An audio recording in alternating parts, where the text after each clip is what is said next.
Muy buenas. Vamos a iniciar este cursito de historia de la evangelización en la selva. De alguna manera, para los que entran por primera vez, se da por supuesto el curso del año pasado, que era la historia de la evangelización en América Latina y un poquito más en concreto en el Perú. Pero bueno, de todas maneras, yo creo que se puede llevar. En la plataforma vamos a encontrar los siguientes materiales. Por un lado, el texto base, que es el texto que hay que leer, ¿sí? De los 8 temas que vamos a ver. Por otro lado está lógicamente cada video de cada tema que vamos a ir subiendo cada semana, el sílabus, donde están todos los temas, la evaluación, cómo se va a hacer la evaluación, y la última página del sílabus, donde se explica el trabajo que tienen que entregar. Este año no hay autoevaluaciones, el peso fuerte es el del trabajo. Cada semana probablemente les iré recortando algún detallito del trabajo para que vayan haciendo. Y la cuestión es que el trabajo se puede hacer de dos formas. Uno, de forma individual, es la historia de mi parroquia, ¿ya? Lo ideal es hacerlo en grupo. Si somos 3, 4, 6 de la misma parroquia, hacemos el trabajo en grupo. Les he puesto por persona, son de 6 a 8 hojas en A4, de acuerdo al el formato normal del ordenador, bien sea Calibriti, me Roman, letra 11 o el 12. No me hagan como muchas veces que me pone letra 16 para llenar hojas, no tiene sentido, ¿sí? Pero si el trabajo lo hacemos en grupo, somos dos, en lugar de hacerlo entre 6 y 8 hojas, tiene que ser entre 12 y 16 hojas. Si somos tres, pues ya es a partir de 18 hojas. Lo ideal sería que todos de la parroquia hagamos un solo trabajo para hacer un buen trabajo de la historia de nuestra parroquia, que se puede hacer después un cuadernito para tener en la parroquia, para editar, para repartir.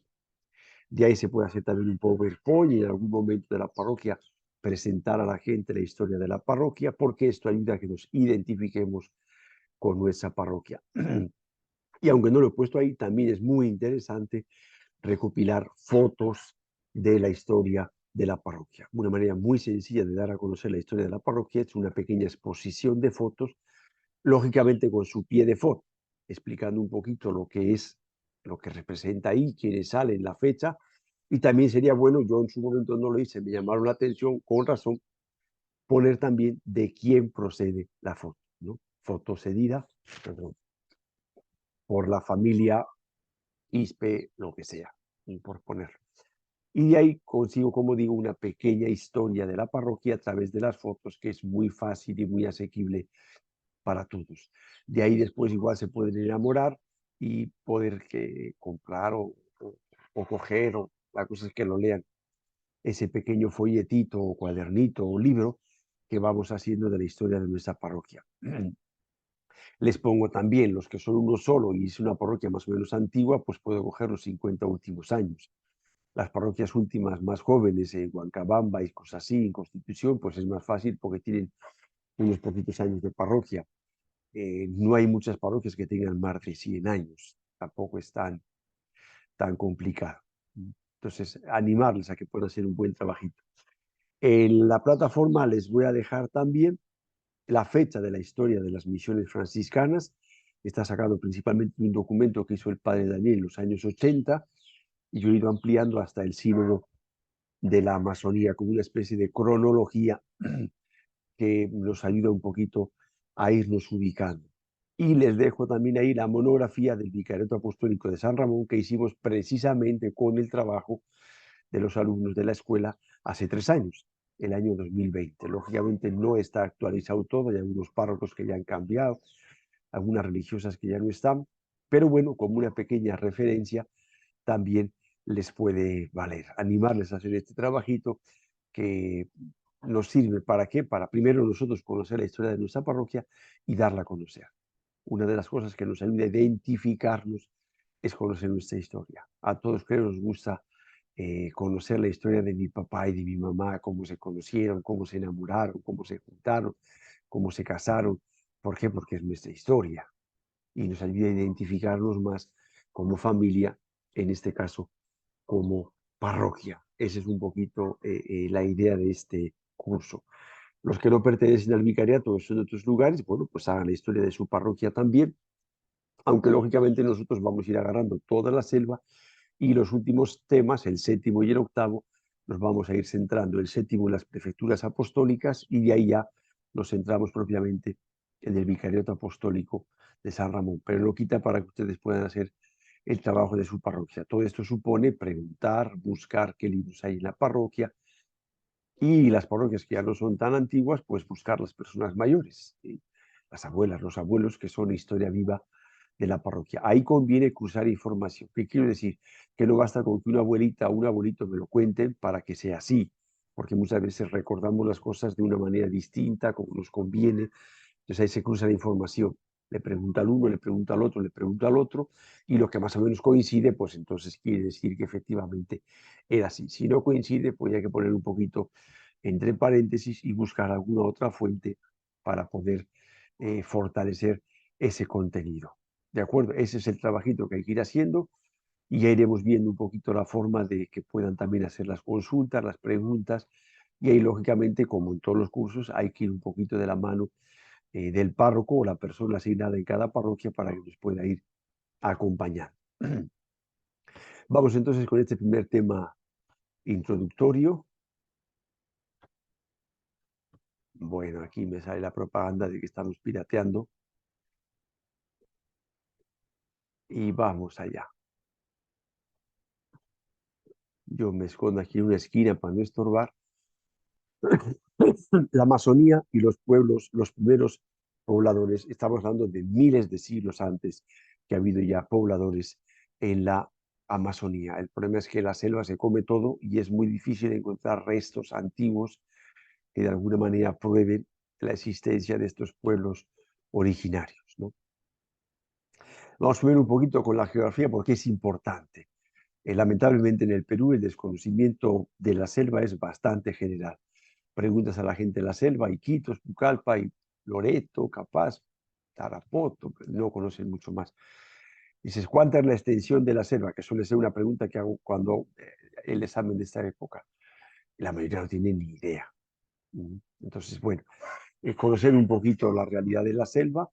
La extensión es prácticamente 2/3 de toda la extensión del Perú, pero fácilmente confundimos la extensión con la población. Son dos cosas completamente distintas.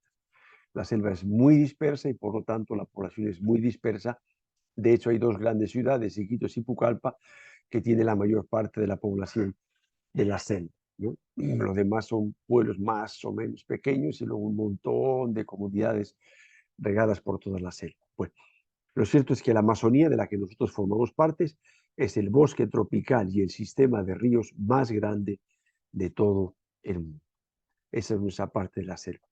La extensión son 736.445 kilómetros cuadrados.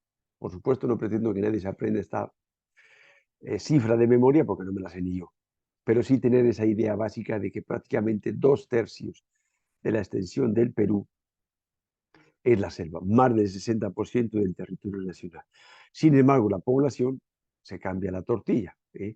Es el 13% de la población. Como decíamos, es una población muy dispersa, incluso en pueblos originarios que se llaman no contactados. Algunos han tenido cierto contacto, se han metido adentro y otros nunca han querido saber nada de la civilización porque los pocos contactos que han tenido con ellos han sido bastante traumáticos. A veces simplemente por una gripe, brum, se han muerto un montón y han dicho, vámonos de aquí. ¿Sí? Demonio o como lo quieran llamar. Y más de 50 pueblos originarios en la selva. No hay una cifra exacta porque miras unas estadísticas y aparece 60 y no sé cuántos, en otra aparece 49, más o menos, bueno, nos quedamos con más de 50 pueblos originarios distintos en la selva, aparte de los que han ido desapareciendo, que son también un montón, algunos en vías de extinción también, porque son comunidades ya muy pequeñas, pero es una gran riqueza cultural y por supuesto una gran riqueza también ecológica. Toda la Amazonía son estos países que encontramos aquí. Pues bien, después del país, de Brasil, perdón, que es el país más grande dentro de lo que llamamos la Amazonía, el segundo país que tiene más territorio amazónico es precisamente el Perú. Después están lo que ya conocemos, ¿no? Bolivia, Ecuador, Colombia, Venezuela, la Guayana, Surinam, Guayana francesa que forman parte de este bioma amazónico, que es la extensión más grande y más rica y más variada de todo el mundo. Lo que es la selva, dividimos en selva alta y selva baja. Eh, para mucha gente la Amazonía es solo la selva baja, no todo es Amazonía. Amazonía se entiende todo aquel agua que acaba en el Amazonas. Entonces, desde los Andes para la derecha, todo eso ya es Amazonía. Pero sí hay una gran diferencia entre selva alta, donde hay grandes cerros, hay más o menos caminos, llegamos hasta los 2000 metros de altitud, y la selva baja, donde casi todo se hace por río, es bastante plano, hay mucho calor, en el otro sitio hace calor, pero no tanto, hay grandes diferencias entre unos y otros, incluso la misma idiosincrasia de la gente de selva alta, selva baja, no es igual, y después mucho más con la llegada de colonos europeos y principalmente colonos andinos. Eclesiásticamente son 8 vicariatos apostólicos, ya más adelante volveremos a repasar lo que es un vicariato apostólico cuando veremos las prefecturas apostólicas y los vicariatos apostólicos. Tenemos aquí el vicariato de Jaén, que llevan los jesuitas, vicariato de Yurimaguas, que llevan los pasionistas, vicariato de Iquitos, que llevan los agustinos, vicariato de San José del Amazonas, encargado a los franciscanos, vicariato de Requena, encargado también de los franciscanos, vicariato de Pucallpa, encargado de los salesianos, vicariato de San Ramón, encargado de los franciscanos, y vicariato de Puerto Maldonado, encargado a los dominicos. Después tenemos una prelatura, la prelatura de Moyobamba, que tiene parte de sierra, parte de selva, y la diócesis más antigua de toda la Amazonía, lo que era la diócesis de Maynas, que ahora es la diócesis de Chachapoyas. Esto, digamos, son las vicariatos y las diócesis que comprenden toda esa parte de la selva peruana. Para hacernos una historia, una imagen, perdón, una idea de la complejidad de la evangelización de estas misiones, he querido compartirles. En el texto también está este texto del padre José Amich, uno de los grandes historiadores de las misiones, que tiene este libro de la historia de las misiones del convento de Santa Rosa de Ocopa. Hay varias ediciones anteriores, después se han ido ampliando. Esto prácticamente está agotado, solo lo encuentran en el convento de Ocopa y no sé si en el convento de los franciscanos del Rimba. Y cuenta, primeramente, se ha de suponer que aunque el espacio que se llama montaña es pampa o llanura, no es tan universal que no tenga sus cuestas, lo que hablábamos ahora de la selva alta, particularmente en las inmediaciones de la selva. Y estas dan lugar a muchos y grandes barrancos que forman los muchos arroyos y ríos menores que son frecuentes. Pues esos barrancos, esos embudos que forman esas quebradas, y cuando llueve, que llueve torrencialmente, pues aquello se convierte en un auténtico embudo, corre agua por todos los lados y el agua arrastra de todo, se forma el lodo, el barro, peor todavía cuando se represa, vienen los huaicos, todos conocemos las desgracias de que estos huaicos generan. Es preciso pasar estas quebradas con el agua a la cintura y a veces incluso hasta el pecho. Y estos barrancos en estos barrancos, perdón, son frecuentes las caídas y formidables los precipicios. Cuando entramos por la carretera de ingreso a la selva central desde Tarma, vemos estos grandes precipicios. Conocida es la anécdota de Santo Toribio de Mogrovejo, que tuvieron que convencerle de que en invierno no podía entrar a estas zonas de la selva porque eran absolutamente impracticables. No se podía avanzar, no se podía caminar, había que esperar que bajen los ríos, era perder el tiempo, energías, dinero y de todo. Y bueno, ya Santo Toribio lo entendió y lo aceptó. Y los misioneros después les va a pasar lo mismo. O sea, en época de invierno no se puede hacer nada en cuanto a salidas, porque los caminos son impracticables. Las continuas lluvias que en las montañas se experimentan, en esa época mucho más frecuentes que ahora, porque ahora ha avanzado la desertificación, hay menos condensación de humedad y llueve mucho menos, son causa de que el pobre caminante vaya la mayor parte del tiempo con la ropa mojada.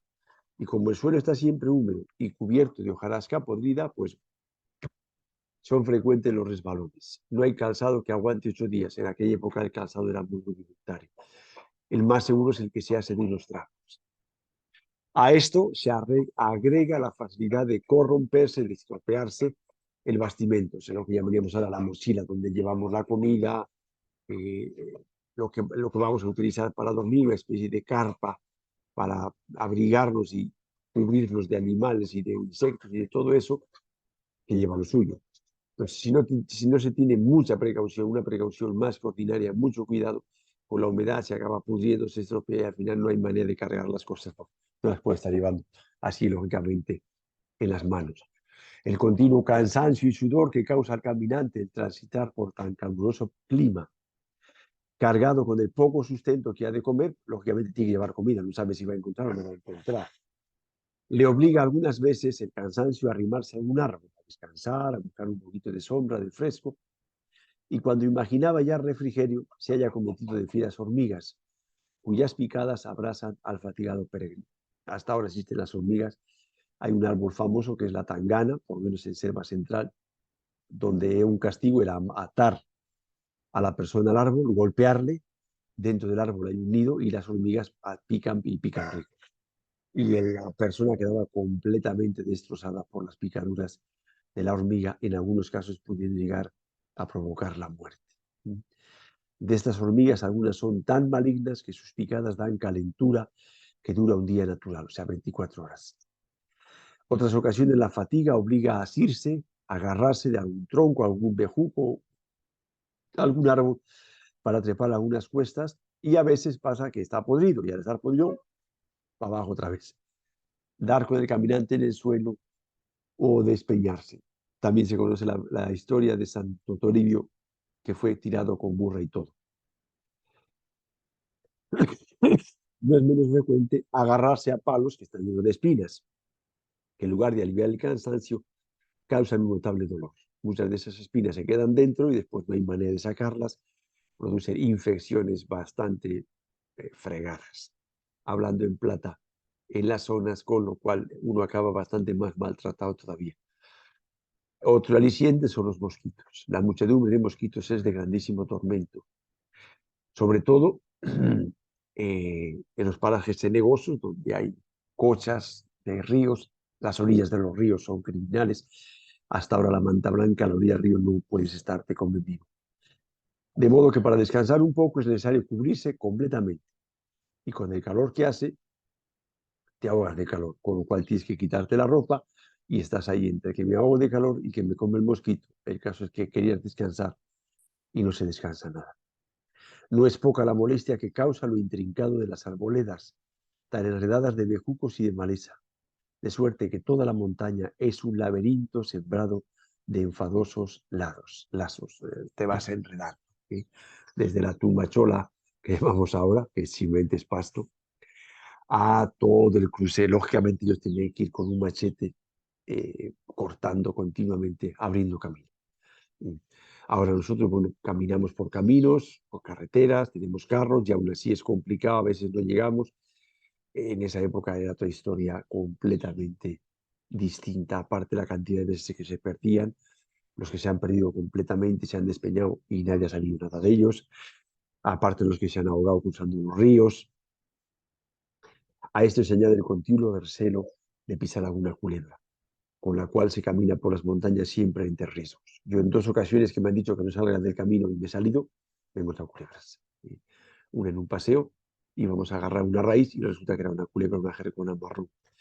Otra con los acólitos de paseo, también nos salimos del camino por hacer el gracioso, mira que caidita de agua, y apareció un culebrón enorme, negro y amarillo. Con el grito del acólito, el culebrón se asustó más que el niño y se marchó. De ahí aprendí que del camino no se sale porque en cualquier momento te aparece una culebra, sobre todo después de las lluvias. Eso ahora, que las culebras huyen de nosotros y está todo mucho más destrozado, desbrozado que antes. En esa época, mucho más.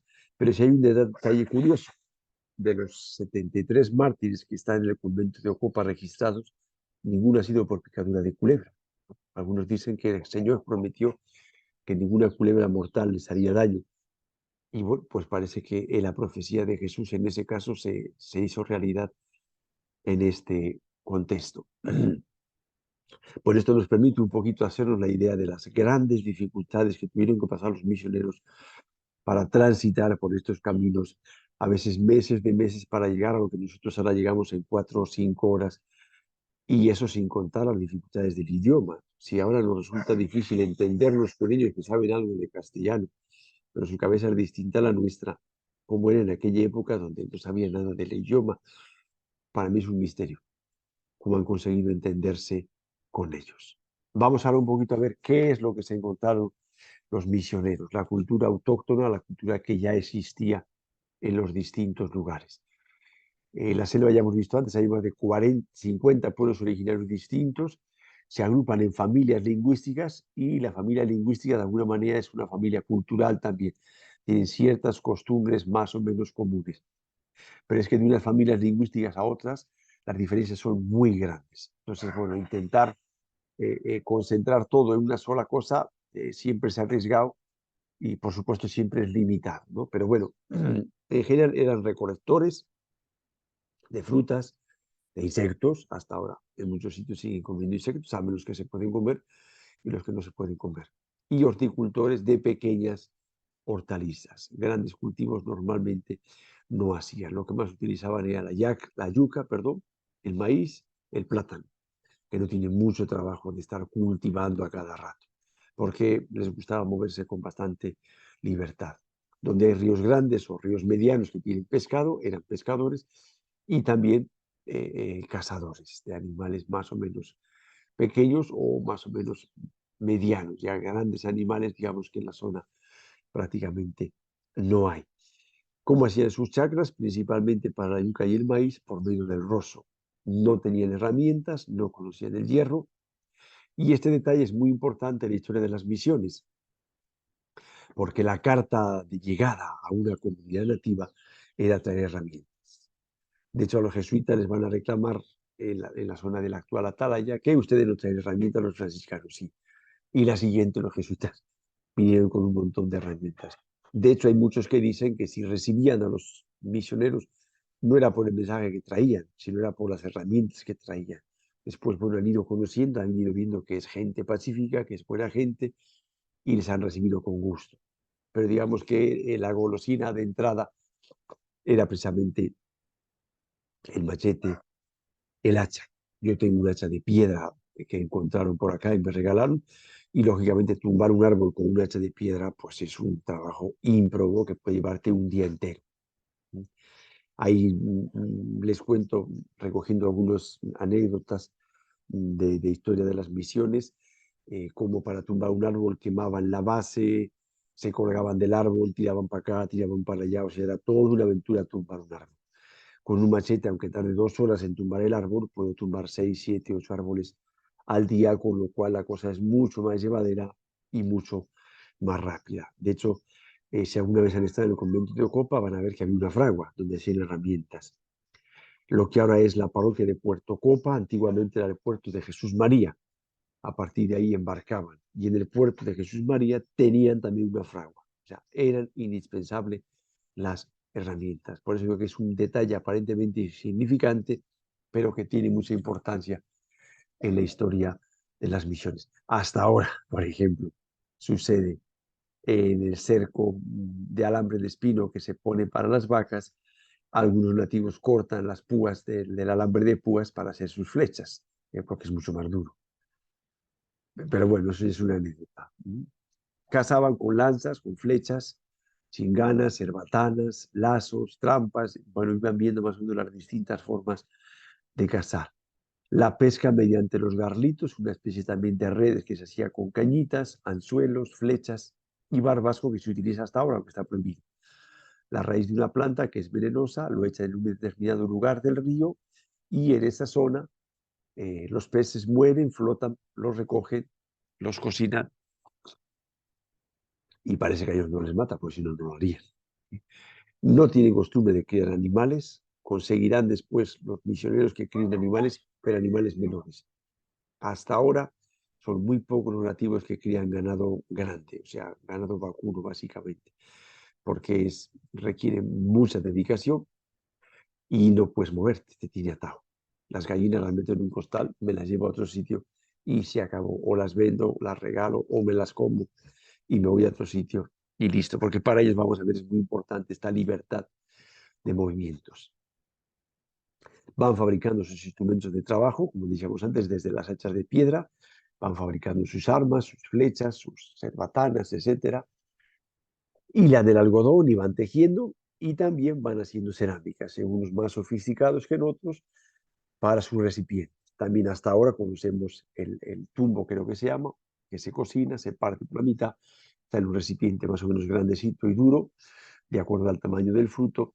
La cuestión es que saben adaptarse a la realidad en la que están y satisfacer, digamos, las necesidades, las pocas necesidades que ellos tienen.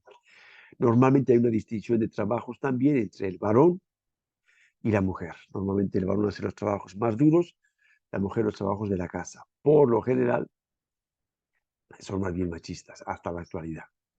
Unos más que otros, ya digo que hay distintos pueblos originarios, distintas culturas, pero por lo general trabajan más las mujeres que los varones. Hasta la actualidad sigue existiendo la propiedad comunitaria, no existe la propiedad privada. Cuando llega una nueva familia o se forma una nueva familia, se junta un chico con una chica o los juntan los padres a veces, les ceden un territorio, normalmente pequeño, 1 o 2 cuadras, ahí donde hacen su roso. Una de las cosas que se dice es que los nativos también hacen su roso, pero ellos hacen un roso de 1 o 2 cuadras. A los 3, 4, 5, no sé cuántos años exactamente, aquello deja de producir, lo abandonan y le dan otro territorio. Como es un territorio relativamente pequeño, en unos pocos años la selva ¡brum!, se lo ha comido todo y ha ido regenerando el suelo, con lo cual no se desertiza. Otra cosa distinta son las grandes empresas extractoras, sembradoras de aceite de palma, por ejemplo, o peor todavía los madereros, que arrasan con miles de hectáreas. No tiene que ver una cosa con la otra, o sea, no tiene sentido que digan que los nativos también rosan.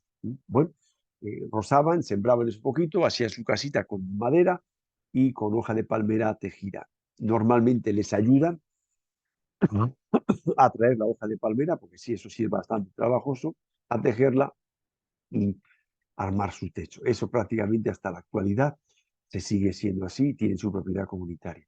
Por el motivo que sea, se van a otro sitio, el terreno se abandona, vuelve a la comunidad y nadie se lleva nada, por eso se mueven con tanta facilidad, por eso diríamos son prácticamente seminómadas. Sí ha existido lucha entre pueblos por las tierras más fértiles, sobre todo, igual que sucedía en el antiguo Egipto, las tierras que se inundan y después en verano bajan, son muy fértiles por los barros que traen. Entonces siempre ha habido esa lucha por esas tierras, básicamente lo que son las orillas del río. Y aquí he añadido también las minas de sal, porque en nuestro contexto en concreto es muy importante el Cerro de la Sal. Porque de toda la selva central, incluso desde la zona de Atalaya, en las provincias de Oxapampa, Chanchamayo, Satipo, toda esa zona van a ir, y algunos desde mucho más lejos, buscando la sal, porque es un alimento básico. Entonces, el que tenía la sal, de alguna manera, tenía un buen negocio, porque negociaba con todos los franciscanos. Por eso, ya desde el 1635 que ingresan en la zona, a donde quieren llegar es al Cerro de la Sal, porque saben que de ahí vienen de todos los lugares y ahí van a poder contactar con distintos pueblos, distintas comunidades, para que les expliquen dónde viven, cómo se llega a sus comunidades, o decir, me voy con ustedes y poder contactar con ellos. En algún momento también los franciscanos han caído en la tentación de controlarlo ellos y de alguna manera como exigir a la gente, a las comunidades que van ahí, porque ellos son los que tienen la sal. Esta lucha se han dado entre pueblos y aparecen pueblos más poderosos, digamos militarmente hablando, y otros pueblos más débiles. En estas luchas aparece también, raramente, pero también aparece los esclavos. En las luchas, los rehenes se los traen a sus pueblos y trabajan para ellos. Normalmente son bastante pacíficos, pero entre ellos tienen sus conflictos por lo que llamamos la supervivencia. Por lo general, ya digo que hay una gran variedad de pueblos, por lo general son monógamos. Los que solían ser polígamos eran los curakas, los jefes de las comunidades.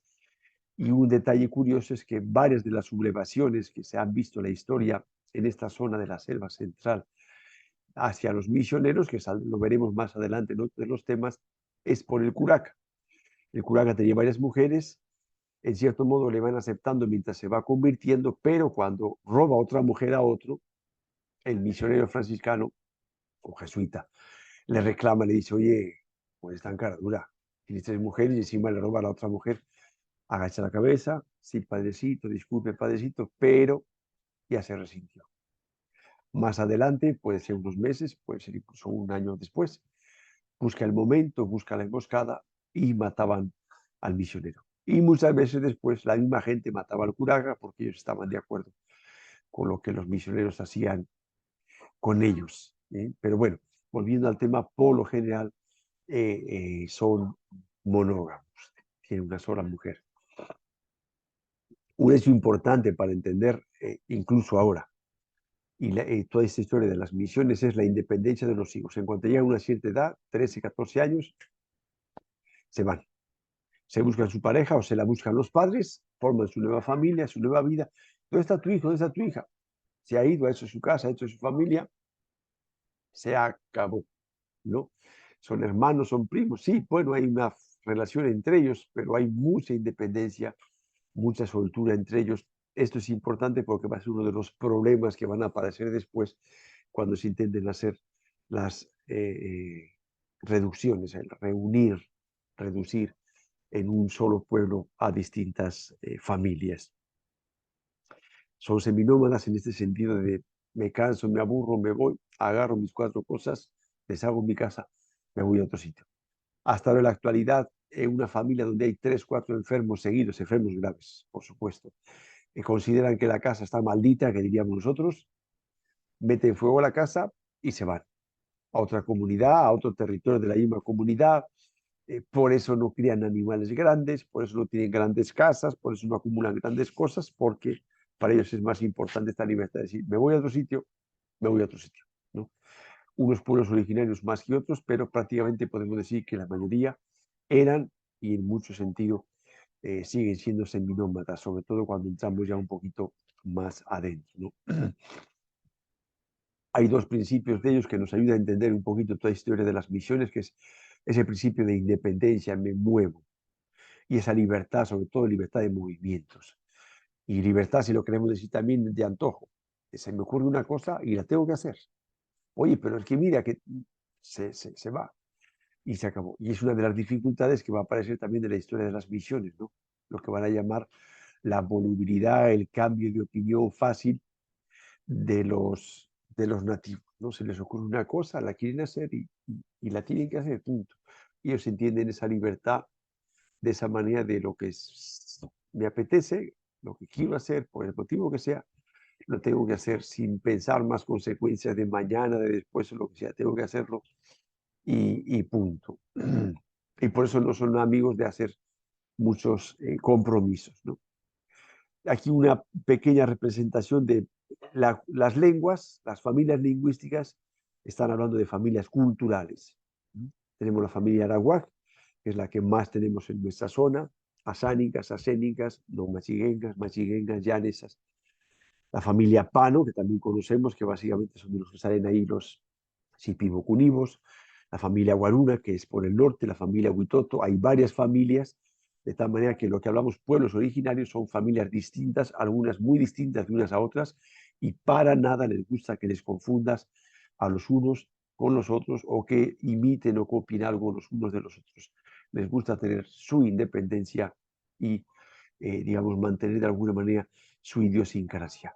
A no ser que entran en contacto con la civilización y ahí el choque es donde ¡brum!, los derrumba, los acompleja, se vienen para atrás y prácticamente desaparece toda su cultura, todas sus costumbres y toda su idiosincrasia. Un poquito su religiosidad, también hay variantes, pero bueno, por lo general creen en un Dios creador de todo, que está por encima de todo. Y luego creen una especie de dioses, espíritus, como lo queramos llamar. ¿eh? Y yo creo que ellos más hablan de espíritus. Y algunos espíritus, digamos que son buenos, otros son malos. De alguna manera los espíritus influyen en nosotros, nos pueden hacer bien, nos pueden hacer mal. Unos son más poderosos que otros. No hay ningún tipo de culto para ellos, ningún tipo de templo, de rito, para nada. ¿Eh? Digamos que el que tiene algún contacto con ellos es el chamán. Y es el que por determinados ritos, muchas veces utilizando sustancias alucinógenas, se intenta entrar en contacto con esta divinidad, con la naturaleza de la que ellos forman parte. O sea, ellos no cuidan la naturaleza, ellos son parte de la naturaleza y nadie se maltrata a sí mismo. Ellos entienden que todo está unido, ellos son una parte del todo está integrado y todo tiene vida. Que lo llamemos animismo, bueno, llámalo como quieras. Lo cierto es que para ellos todo está vivo y ánima significa precisamente vida. Recuerden, dibujos animados son dibujos que tienen vida. Entonces, de alguna manera, todo tiene alma, todo está vivo. Y por eso, de alguna manera, todo un mundo espiritual, un mundo inmaterial, no sé qué palabra utilizar, en el que todo está relacionado y es todo ese mundo religioso en el que no hay cosas tan definidas como puede haber en la religión cristiana, por supuesto. Y ahí es donde el trabajo de encajar eso. La tentación fácil en la que cayeron es todos estos espíritus, todos estos dioses son demonios y negarlo todo que normalmente no funciona. Sino ver un poquito cómo vamos entendiendo que todo ese mundo espiritual es cierto, es verdad, pero el creador es el que está detrás de todo eso y es el que controla todo eso. Como en toda cultura existen ritos de transición, el nacimiento, el rito de la primera menstruación de la mujer, el rito de la pubertad, como queramos llamar, el matrimonio, el primer corte de cabello. Hay determinados ritos de transición que tienen todas las culturas y muchos lo conservan hasta ahora. Hay una cierta creencia también por lo general en la vida después de la muerte, no tanto de un castigo por lo que ha pasado en esta vida, en algunos hay un cierto sentido de reencarnación y hay, como digo, una cierta relación. No es tan fuerte como en el mundo andino, ¿eh? Ni mucho menos. No existen sacerdotes, decíamos antes, tampoco existen templos, ni culto, ni nada de eso. Están los curanderos, que básicamente son los médicos, que utilizan todo lo que encontramos en la naturaleza de la que nosotros formamos parte. De alguna manera tiene también un sentido religioso, en el que todo está lleno de vida y de esa vida recuperamos nosotros nuestra vida, nuestra salud. Y el que tiene el contacto con estos espíritus y de alguna manera evita que nos hagan daño, utiliza esos espíritus para conocer, para hacernos el bien, los conoce, es el chamán. El contacto con estos espíritus suele ser por medio de estas sustancias alucinógenas, la más famosa, la ayahuasca, en la que por medio de unos rituales, no simplemente es que yo me fumo un troncho y se me ocurre cualquier cosa, por medio de unos rituales se va entrando en contacto con toda esta vida que está llena de vida en toda la naturaleza y vamos descubriendo por dónde van esos espíritus y van descubriendo cómo sanar nuevamente la vida. Es un tema muy complejo en el que fácilmente se puede encasillar el decir, bueno, son unos brujos sacamanteca de la gente que le saca la plata.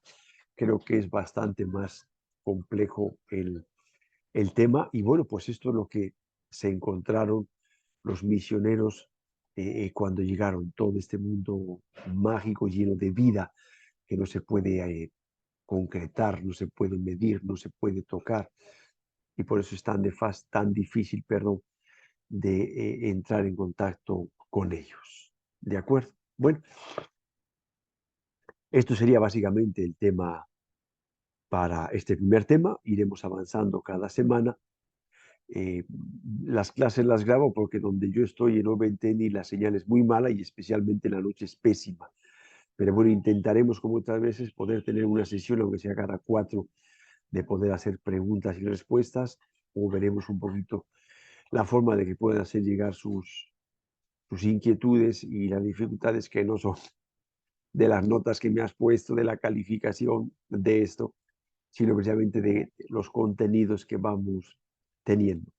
Insisto, básicamente es el texto base que hay que leer, el videíto que lo vamos viendo con un poquito más de calma, que nos va explicando algunas cositas del texto que vamos leyendo y el trabajito que vamos haciendo en la parroquia todos juntos. Así que nos vemos en la próxima semana con el próximo tema. Que Dios me los bendiga.